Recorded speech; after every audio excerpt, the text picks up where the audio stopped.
Hello guys, কেমন আছেন সবাই? আশা করি সবাই ভালো আছেন। আমিও আপনাদের দোয়ায় ভালো আছি। আজকে আমি আবার আরেকটা নতুন রেসিপি নিয়ে আসছি। যেহেতু আমের দিন, তো নতুন একটা রেসিপি হয়ে যাক। আজকে আমি আমের পুডিং বানাবো, আম দিয়ে আর দুধ দিয়ে।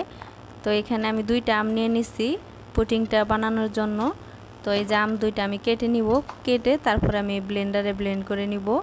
তো এই যে দেখুন, এভাবে আমি কেটে নিব।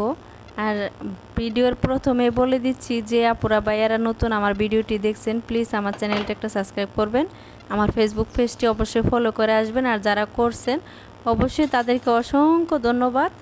আর যদি আমার ভিডিওটি দেখে একটু ভালো লাগে অবশ্যই কমেন্টস করে জানাবেন আর একটা লাইক করে আমার পাশে থাকবেন। তো দেখুন, এই যে আমগুলো আমি এভাবে ছাড়িয়ে নিচ্ছি, হয়ে গেল। এই দেখুন, এখন আমি ব্লেন্ড করে একটা পিউরি বানিয়ে নিব। এই দেখুন, এখন আমি এখানে দিয়ে দিলাম একটা প্যানের মধ্যে, দিয়ে তারপরে আমি ভালো করে মিশিয়ে নিব, একটু পানি দিব। এই যে দিয়ে দিলাম। আর অবশ্যই কিন্তু চিনি দিবেন, আমি কিন্তু চিনিটা পরে দিচ্ছিলাম, আপনাদেরকে দেখানোর জন্য মনে ছিল না। এখন আমি আগার আগার পাউডার দিয়ে দিব। এই পাউডারটা মানে তরল জিনিসটাকে জমাতে সাহায্য করে। এটা যে কোনো মুদির দোকানে আপনারা পেয়ে যাবেন।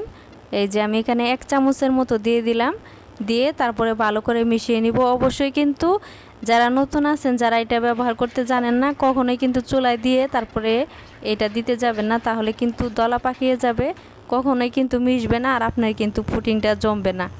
তো এই চুলায় বসানোর আগেই কিন্তু দিয়ে দিতে হবে, দিয়ে ভালো করে মিশিয়ে নিতে হবে নেড়েচেড়ে। আর এখানে না দিন একটু পানির সাথে আপনারা মিশিয়ে তারপরে দিতে পারেন, অবশ্যই ঠান্ডা পানি হতে হবে। তো এই দেখুন, আমি কিন্তু ভালো করে জাল করে নিচ্ছি। এই দেখুন, পুডিংটা কিন্তু জাল করা হয়ে গেছে। তো কতটা ঘনত্ব হয়েছে অবশ্যই বুঝতে পারছেন। আর একটু জালটা হওয়ার জন্যই কিন্তু আমি পানিটা দিয়ে দিচ্ছিলাম, তা না হলে তো একদম শুকনা শুকনা হয়ে যাবে। তো এইভাবে আমি রেখে দেব কিছু সময়। তো এখন আমি এই যে দুধের যে মিশ্রণটা আছে এটাও আমি রেডি করে নিচ্ছি।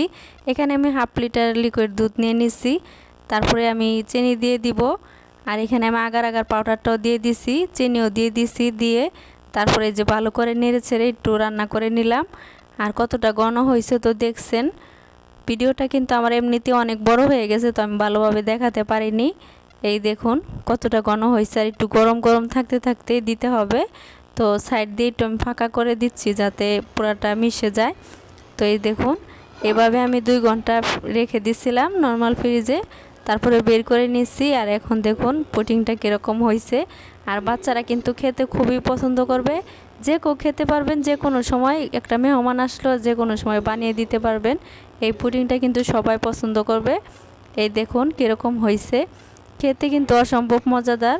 অবশ্যই যারা খাননি অবশ্যই একবার তৈরি করে খেয়ে দেখবেন, খুব ভালো লাগবে। এই যে দেখুন কতটা সুন্দর হয়েছে, একবার তো দেখেই বুঝতে পারতেছেন। তো আমি যেহেতু বানাইছিলাম সেজন্য ভাবলাম যে সবার সাথে আমি শেয়ার করি।